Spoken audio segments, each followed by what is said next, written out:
c'est Julie. Alors aujourd'hui on se retrouve enfin pour une nouvelle vidéo. Du coup la semaine dernière vous avez vu une autre vidéo, mais cette vidéo était pré-filmée depuis pas mal de mois en vérité, mais j'ai eu des petits problèmes d'ordinateur, de wifi, enfin bref beaucoup de problèmes qui disons m'empêchaient de tourner de nouvelles vidéos et encore plus de les poster du coup. Mais je suis enfin de retour normalement, donc espérons que ça dure parce que voilà, mes problèmes en fait de wifi, de connexion ne sont toujours pas résolus malheureusement. Mais en tout cas je suis là pour une nouvelle vidéo et je suis très contente de vous retrouver. Alors comme vous l'avez vu dans le titre, aujourd'hui on se retrouve pour mes dernières lectures, puisqu'en fait vu que ça fait pas mal de temps que je vous ai pas fait de vidéo, ça fait longtemps que je vous ai pas parlé de mes lectures et donc évidemment j'ai lu énormément de livres depuis et je ne pourrai pas vous reparler de tous les livres parce que sinon je pense qu'il me faudrait une vidéo par jour pendant plusieurs mois. Donc nous allons commencer avec 2 livres aux éditions Addictive. Alors pour commencer, ce sont donc ces 2 livres là, puisque c'est Savage Rider et Crash and Burn de Lil Evans. Donc ce sont comme j'ai dit 2 livres aux éditions Addictive. Et donc nous allons commencer par ce livre là, puisque c'est le premier à peu près dans l'ordre de lecture on va dire. Et ici on rencontre 2 personnages qui s'appellent Indy et qui s'appellent Ebony. Et en fait on va rencontrer un 3e personnage qui s'appelle Axe, que vous retrouverez dans le livre là. Donc en fait il a quand même son importance dans le livre là, c'est déjà pour ça que j'en parle. Et il me semble qu'il y a même son point de vue déjà dans ce livre. Mais voilà, on le découvrira davantage dans le livre là. Donc là je vais m'intéresser plutôt à Indy et à Ebony. Et donc voilà, donc en fait ce livre c'est plutôt une belle romance. C'est vrai que c'est mignon, c'est doux. Après moi c'est vrai que par rapport aux 2 livres là c'est plutôt celui-ci que j'ai préféré, donc je vous dirai après pourquoi. Mais ce livre là c'est quand même une très très belle romance. Voilà, donc ici on va commencer en fait à découvrir le groupe de motards, donc voilà, parce que Indy fait partie d'un groupe de motards, un gang en quelque sorte, et donc Axe évidemment aussi, hein, vous vous en doutez. Et voilà, dans le résumé en fait on nous laisse penser que Indy, voilà, et du coup il a pas une très belle vie. Et que il est dangereux et mystérieux. C'est vrai qu'au début il nous paraît assez mystérieux, on sait pas grand chose sur lui, on a toujours envie de plus le connaître. Et en plus disons que dans la première partie de ce livre ça commence assez doucement, l'autrice en fait elle a mis les bases tranquillement dans le livre, donc on va dire que l'action arrive à peu près au milieu du livre et la seconde partie bouge beaucoup plus.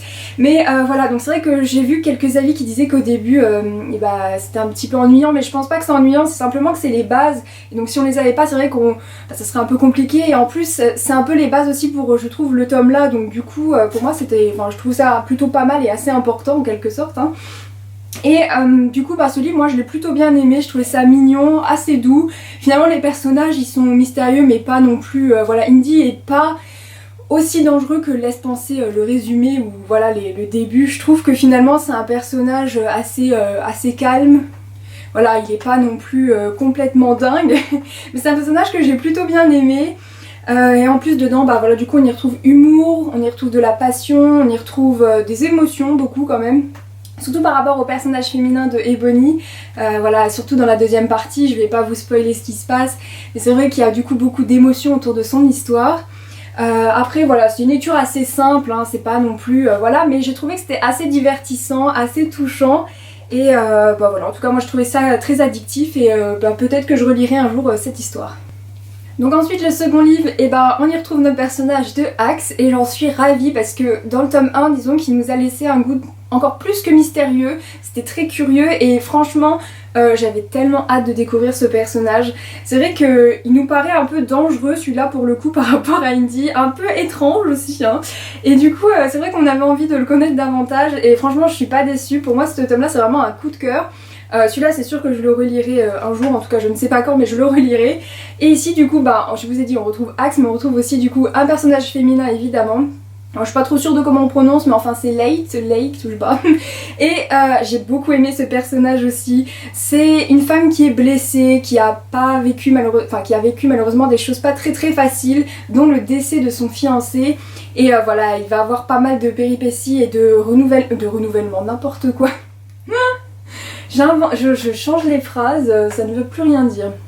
Pas mal de rebondissements dans sa vie et voilà, évidemment Axe va être on va dire le point culminant de ces rebondissements et il va vouloir la protéger cette femme alors que c'est pas du tout son genre, mais en même temps au fil des pages on découvre un Axe quand même qui n'est pas finalement heureux dans sa vie, qui n'aime pas particulièrement faire ce qu'il doit faire, qui est aussi blessé, qui a des problèmes par rapport à son passé. Et du coup on découvre en fait tout simplement 2 personnages très attachants, très touchants qui vont évoluer ensemble au fil des pages, qui vont on va dire se sauver et surtout avancer ensemble. Donc voilà, moi j'ai trouvé que c'était une histoire très intense, très addictive. Original oui et non, mais en tout cas je dirais quand même que je pense que c'est parce que c'est très addictif et qu'il se passe pas mal de choses dans ce tome là, donc c'est ce qui fait aussi que on est vraiment à fond dedans. Et voilà, il y a beaucoup d'émotions dans ce tome là, que ça soit pour le personnage masculin ou féminin. Et je suis contente en tout cas que les personnages se soient trouvés. Alors ensuite je vais vous parler d'une saga entière, puisque j'ai lu la saga Fight de J.B. Salisbury. Alors je vous mettrai les images quelque part par là, parce que j'ai pas les livres là, mais j'ai beaucoup aimé cette saga. C'est vraiment une saga addictive. Après c'est vrai que c'est pas la saga de l'année non plus, je pense pas que je la relirai, mais j'ai bien aimé, j'ai passé un bon moment. J'avais envie d'une saga avec un peu d'intensité, que ça bouge, qu'il y a un petit peu de sport. Du coup je me suis dit que Fight ça pouvait être pas mal. En plus c'était déjà sur ma wishlist, quelques-unes d'entre vous me l'avaient conseillé. Du coup je me suis dit que c'était le moment, ces vacances, pour tenter cette saga tout simplement.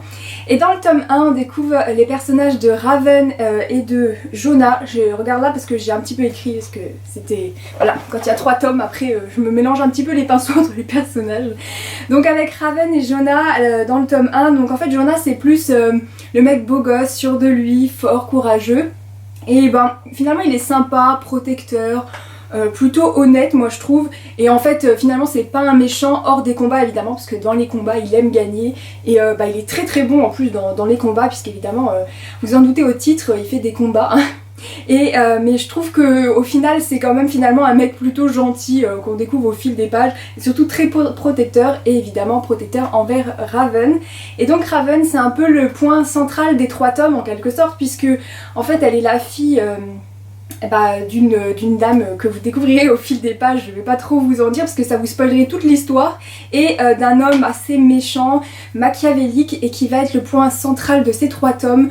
Donc voilà, je peux pas vous en dire plus parce que voilà, mais franchement si vous avez envie de romance avec du suspense, avec des rebondissements en fait, tout simplement, je pense que ça peut être une bonne romance. En tout cas moi j'ai bien aimé par rapport à ça.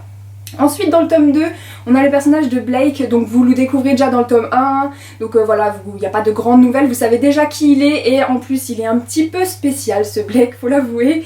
Il est plutôt drôle, je pense même que c'est le plus drôle de toute l'équipe en fait. Et il est aussi assez ingérable, hein, il faut l'avouer quand même. Mais finalement, c'est vrai que même si on ne le voit pas se poser un jour, on espère quand même pour lui, parce que ça serait un petit peu malheureux. Et vous en doutez bien qu'il va se passer quelque chose. Et il y aura le personnage de Leila avec lui.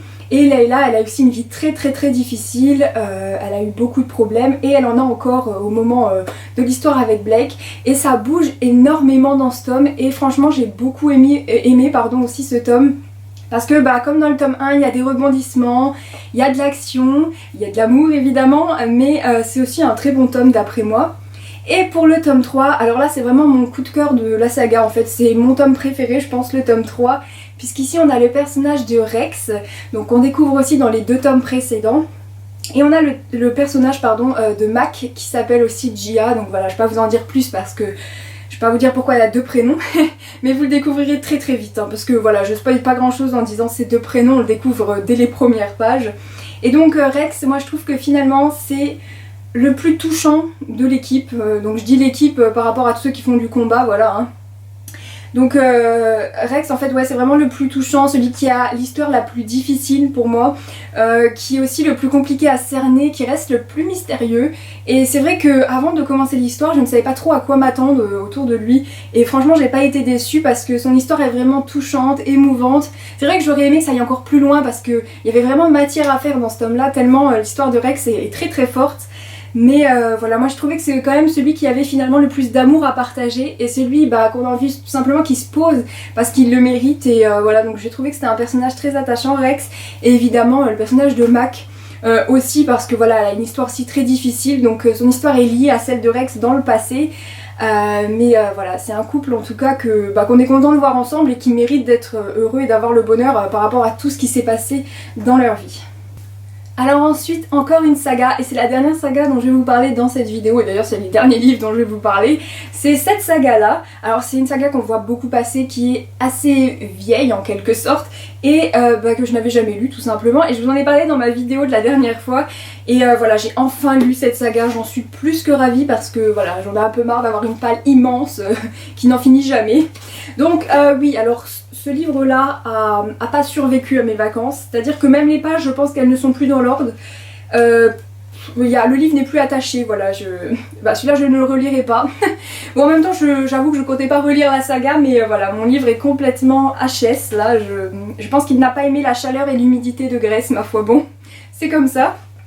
Alors dans cette saga, c'est une histoire de vengeance en fait qu'on retrouve dans les 3 tomes, et c'est le même fil conducteur du tome 1 jusqu'à la fin du tome 3, et évidemment c'est toujours la même personne à qui on en veut, et c'est vrai qu'au final c'est bien, hein, c'est une histoire plutôt sympa, c'est une saga assez agréable à lire on va dire, mais c'est pas hyper original.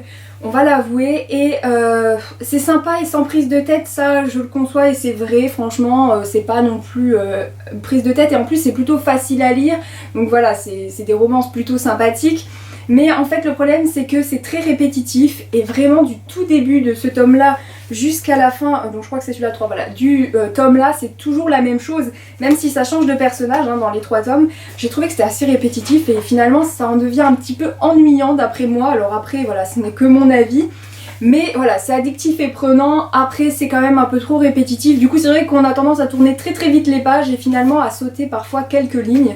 Donc voilà, après du coup j'ai oublié de vous dire le nom des personnages. On rencontre du coup 3 personnages masculins qui s'appellent Austin, Hunter et Alex, et évidemment 3 femmes, donc il me semble que c'est Cathy, Zoé et Chelsea, je me rappelais plus du 3e prénom. Et voilà, ce sont 3 femmes qui sont aussi liées à la même personne qu'en fait les 3 hommes, donc ils ont une vengeance commune tous les 6 si vous voulez, et voilà, il va se passer pas mal de choses. Alors après on peut pas enlever le fait qu'il y ait des rebondissements et un petit peu d'action, mais après c'est pas non plus foufou, hein, faut avouer. Donc voilà, c'est sympa, mais je relirai pas cette saga. Voilà, je pense que c'est pas la saga à lire à tout prix. Maintenant, pourquoi pas, des fois entre 2 grosses lectures plutôt émouvantes, qui ont été difficiles, et où on a envie d'un peu, on va dire, calmer son cœur, ça peut être plutôt sympa du coup à lire dans le sens là, moi je pense. Et si je devais mettre une note, je pense que je mettrais 3 sur 5 à la saga, parce que voilà, c'était pas nul hein, franchement, mais c'est pas la saga de l'année, en tout cas pour moi. Et voilà, c'est terminé pour cette petite vidéo sur mes dernières lectures, donc j'espère que ça vous a plu. En fait c'était un petit peu mes lectures de vacances, alors j'ai pas lu que ça, hein, vous en doutez, mais voilà, j'avais envie de vous parler de ces lectures parce que j'en avais jamais parlé vraiment avec vous. Donc il y a du très très bon, hein, donc voilà, je retiens surtout Crash and Burn de Lil Evans, et du un petit peu moins bon avec la dernière saga que je vous ai parlé, mais en tout cas j'ai plutôt passé de bons moments de lecture, j'ai pas eu non plus d'énormes déceptions, voilà, au point de, on va dire, laisser mon livre. Mais voilà, on peut pas toujours aimer toutes nos lectures. En tout cas, moi j'espère que vous avez eu aussi de belles lectures. N'hésitez pas à me dire ce que vous avez lu les derniers temps, si vous avez lu un de ces livres. Et moi je vous retrouve très vite pour une nouvelle vidéo livresque. Bye!